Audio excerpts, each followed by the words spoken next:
Just recently, we saw the release of the first part of the 4th season of Bridgerton, and of course we're going to dive right in today. Just a general verdict before we get into the details, I thought it was really great, and that was a bit unexpected for me. From the first season of Bridgerton, I've always been a big fan of the show. As I said, I thought that first season was great, the second season was great, I thought Queen Charlotte was amazing, and then I also really enjoyed the first volume of season 3. That's where things really started to fall apart for me though, as the second volume just didn't hit the same level, and there were a number of plot points that I didn't gel with. I won't get into it now because I made a video on that before and I don't want to get bogged down, but the second volume of that third season, coupled with the big long wait for season 4, meant that my hype for the season was actually rather low. Every so often the promotional materials would release and I'd get excited again, but it didn't really get me in quite the same way as prior seasons, and it faded far more quickly too. All in all, it's not what you'd want from a flagship show, right? Thus I entered into the season with fairly low expectations, and perhaps that was a good thing. When you're not expecting all that much and are not all that excited, I think it's rather hard to be let down. There's really nowhere to go but up in that regard. In the end, I've walked away from this first part massively optimistic, hyped up, and happy with the majority of what I've seen. The feeling is restored, and I'm eager for that second volume. That being said, I'm also going to remain wary for now, because in the end,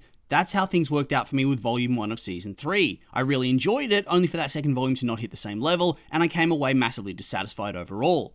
I'm hopeful this is not going to happen to me 2 seasons in a row, but I think in this day and age, it's good to have a healthy level of skepticism. This brings us to the season itself, our Cinderella story following the romance of Benedict and Sophie. I suppose there's nothing else for it than to start with some of the main plot elements. After having watched through that first volume, there are clearly 3 main storylines running throughout the season. These storylines might overlap at points and very obviously will become intertwined by the end of the season, but for now I think they're all separate and distinct coming into the second volume. First, we have Sophie's own personal storyline dealing with her loss of station, her abuse by her stepmother, and her quest to find a place of her own / personal happiness.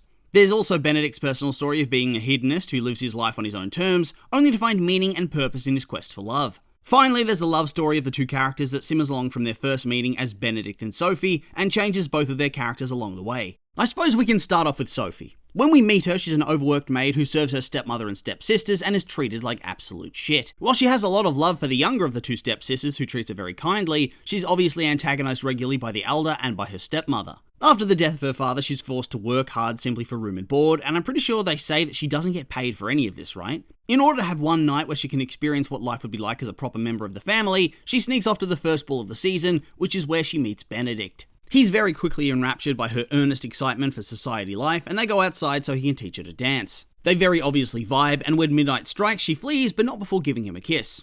Eventually, the suspicions of her stepmother are aroused and Sophie's secret is discovered. She's dismissed as a maid, banished from their home, and blacklisted within the community to ensure she can never attain a similar position ever again, which sets her on the path to meeting Benedict. He saves her from a violent employer, and they begin to fall in love at his cottage. Her storyline's a lot of fun, and a big part of that comes from the fact that it gets me heated, but in a really good way. You might be sitting there wondering what the hell is in a good way. What could that mean in this context? Sometimes a twist or revelation / story point in a show is going to piss you off. That's simply an inevitability. However, there's a big difference as to whether that anger is within or outside the confines of the show. For instance, something might frustrate you when you watch it and you're going to feel like it's bad writing and somewhat take you out of it. You know the exact type of things I'm talking about. Things that feel very annoying but in a change the channel sort of way. However, then there's the other side of the coin. When something bad might happen to a character and it pisses you off, not because you wish they wrote it differently, but because you're able to engage with the story and sympathize with the character. It makes you angry, and in that way, you're more readily able to engage with the show and be invested in what happens next. You want comeuppance, some justice for the wronged party, and that's exactly how I felt here for Sophie. She's revealed early on to be the illegitimate daughter of her father who's being raised in his home as a ward. At this point, her father's unmarried and doesn't get married until she's already older. Thus, I don't feel like it's really some dishonor to the new Lady Penwood when they get married and he already has a daughter with him. It makes no difference to her life at all. The kid isn't openly acknowledged, and there was no infidelity on the part of the Lord in this instance, so it's not like he's forcing his pre-existing wife to deal with him bringing her into the home. Instead, she lives there all her life, and then this woman marries in and hates her despite bringing 2 children of her own into the relationship. It makes no real difference to her life as to whether this girl exists or not, besides perhaps a bit of gossip, and yet she's angry about it. When the dad dies, she claims that he left his daughter nothing and that she'll kindly take care of her, but as a servant rather than a member of the family. I'm not familiar with the story really, but the way that this scene was framed makes me 1,000,000% certain that Sophie's been cheated out of some sort of monetary inheritance that would have made her life a lot easier. She's then forced to either be a servant or live on the street, and I'm pretty sure she wasn't paid for any of this, although I could be wrong on that score too. She tries to have one night of fun at no detriment to anybody else, and she ends up being fired, banished from the home, and blacklisted from ever being able to get a job again. It's absolute cruelty. Even if you can devil's advocate her being fired for a legitimate reason, Why would you go out of your way to try to ruin her life beyond that? Araminta might be among the worst people we've ever met in this show, right?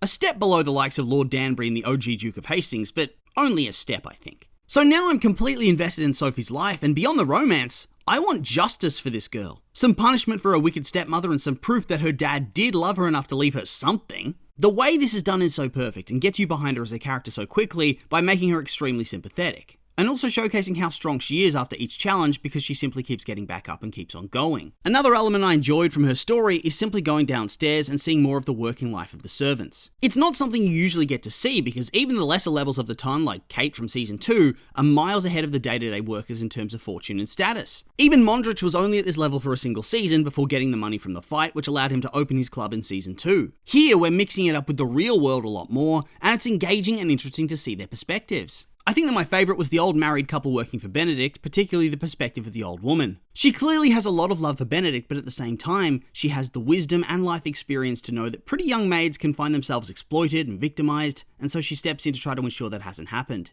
We also see her fears of the crossing of that line and the risks it could impose on Sophie's life. I just found that side of things so fascinating, really. We spend so much time with the 1% in this show that when you step away from it, it creates a whole different world and dynamic. Then there's how lively and fun the scenes with the different downstairs crews were in both families. It added a whole new dimension to the show and made the world feel more vibrant and expansive. This then brings us to Benedict's personal story, which is one of remembering who you are, I think. When we come into the season, I think it's very clear that Benedict is a lost soul. His whole world seems to be getting wasted every night and hooking up with somebody new and exciting. He's given up on his passions and is extremely withdrawn from the family. He turns up late to events, doesn't interact often with his siblings, and is at loggerheads with his mum.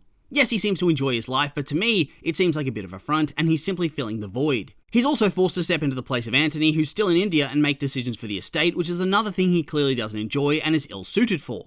However, when he attends the masquerade ball and meets the lady in silver, everything begins to change. At first, I will admit, I was a little worried it was going to turn into innocent virgin reforms the out-of-control Rake sort of story, which I'm not a huge fan of, but I think the show makes it clear that this isn't why he begins to change and clean up his act, so to speak. Well, it is, but it isn't her changing him, it's him choosing to change because he no longer feels empty, if that makes sense. He is even fairly confident that it won't end in happiness for him because he's at this point a rather famous rake, and that nobody in their right mind would actually want to marry him. Yet still he desires just to see her, and so he goes to start to make changes in himself to try to be more of a gentleman, promenading and going on visits to young ladies. He begins to spend more time with his siblings again, like we see on the swing scene or the interactions with Colin and Gregory, where Gregory's getting his first proper shave. Then of course all of this is supercharged when he properly meets Sophie for the first time. Which brings us to the third of the major story threads, the actual love story between Benedict and Sophie. Not the infatuation of Benedict and the lady in silver, but rather Sophie the maid and Mr. Bridgerton. Already I thought the Cinderella vibes when he's hunting her through the ton trying to find her were so cute, but obviously it doesn't really pick up until he accidentally gets her fired from her job when he protects her from one of his acquaintances at the party in the country. Injured in the fight and soaking wet, they arrive at his nearby cottage and spend the night where Sophie tends to him and indeed saves his life.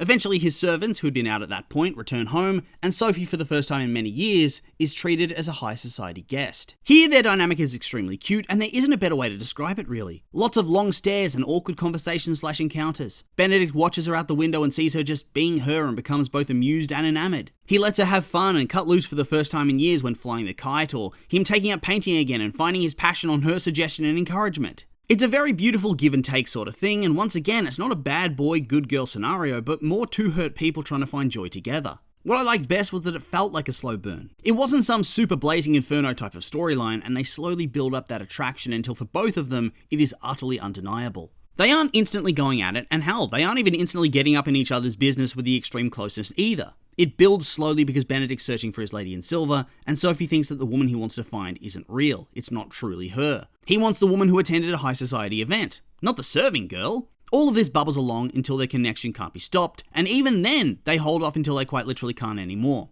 It's all very romantic in that way. Too bad it was absolutely ruined by the cringe tier line, "Be my mistress."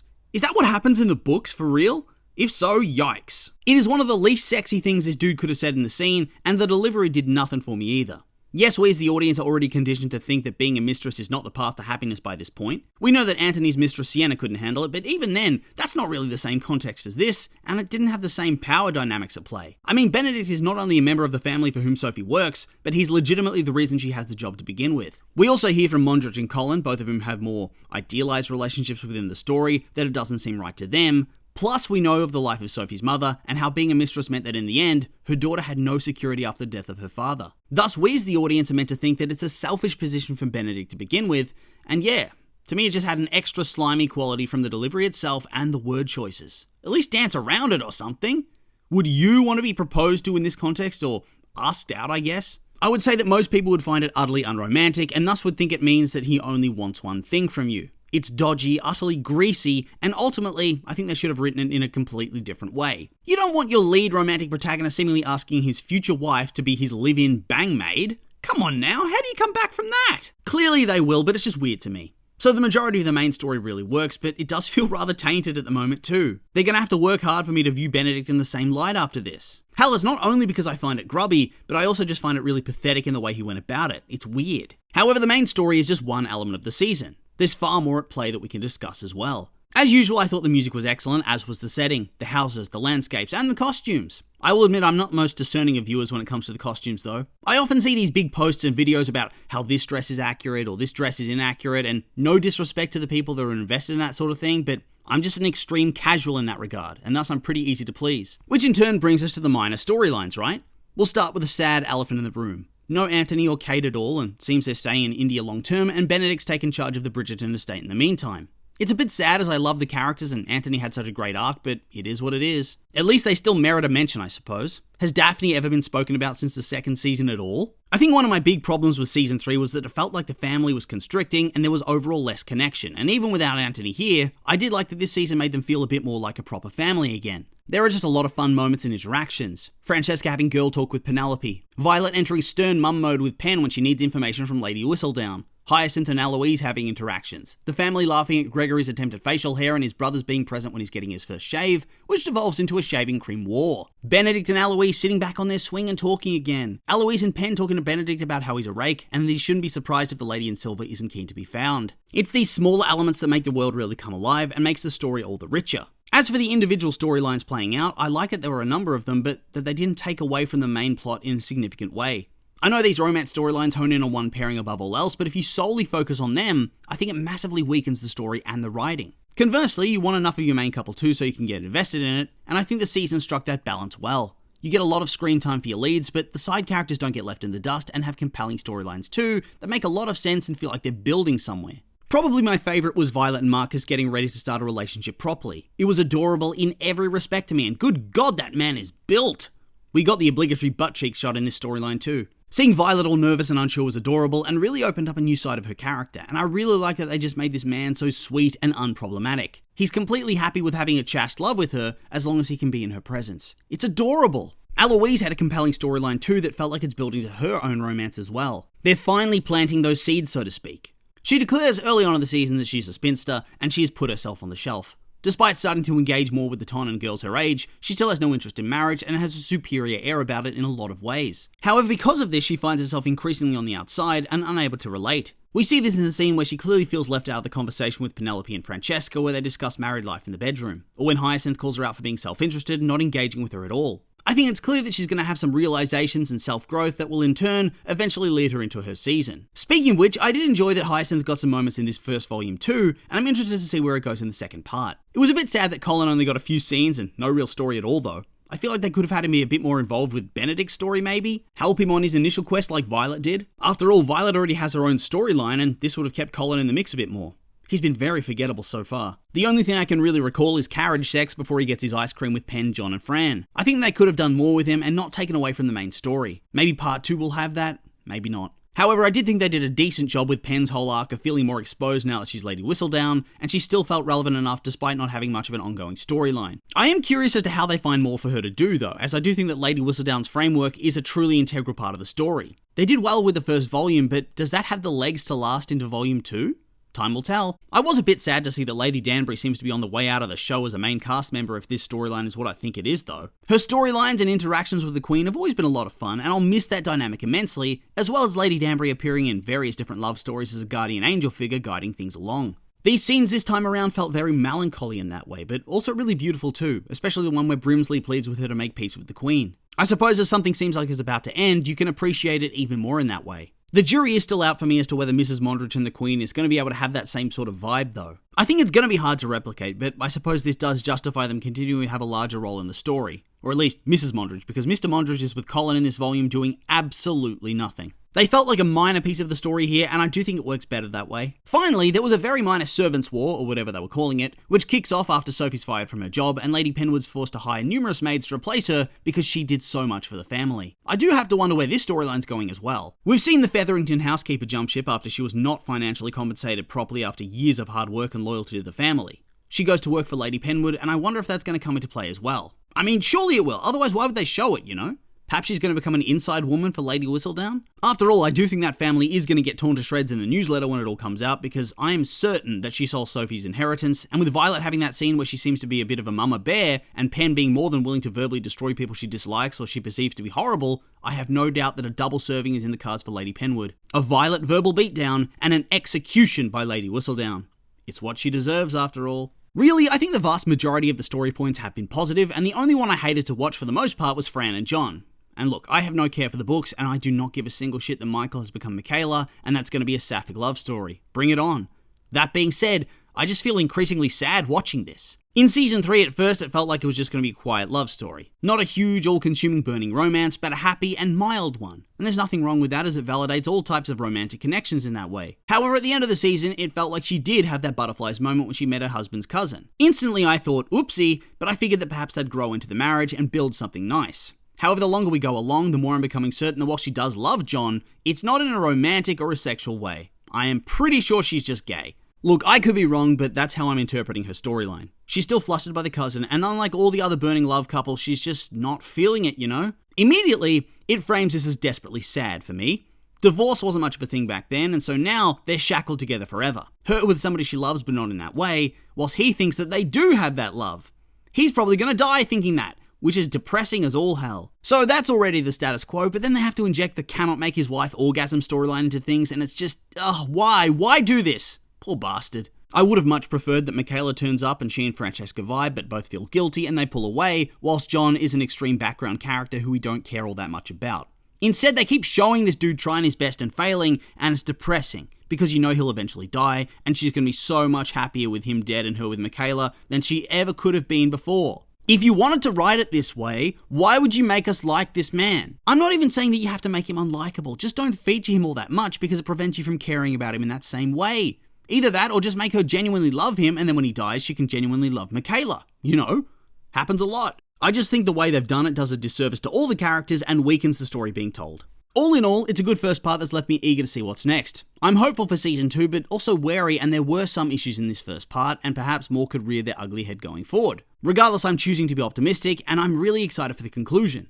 With all that being said though, these have just been my opinions, and now I'd like to hear yours. What did you think of the first volume of Bridgerton Season 4? Did you like it? Hate it? I'm curious for your thoughts, so make sure to like, comment, and subscribe, and let me know.